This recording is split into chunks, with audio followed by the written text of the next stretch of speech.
საყვარელი და ყოველთვის ცნობილი მელოდიების საბავშვო ზღაპრებიდან თოჯინების თეატრის მსახიობებმა ბავშვები და მათი მშობლები დღეს 6 მაისის პარკში მიიწვიეს. სპეციალურად დღესასწაულისათვის მათ ღია ცისქვეშ მუსიკალური კომპოზიცია წარმოადგენეს. პარკში მისული სტუმრებისათვის განსხვავებული სანახაობა შექმნეს ბათუმის მოსწავლე ახალგაზრდობის სასახლის ბავშვებმა.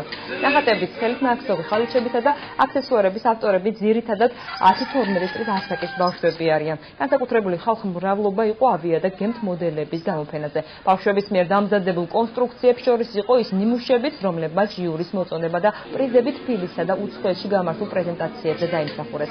სპეციალურად დღევანდელი დღისათვის კი მათ გემებისა და თვითმფრინავების ახალი მოდელები შექმნეს. ეს გემი არის მერკური, რომელიც ინგლისში არის, მისი ორიგინალი არის ინგლისში დამზადებული. მე დამაინტერესა მისმა ისტორიამ და დავიწყე მისი გაკეთება.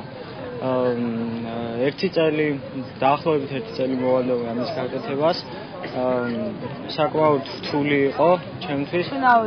იყო გამოფენა და წასული თბილისში და გაიმარჯვა.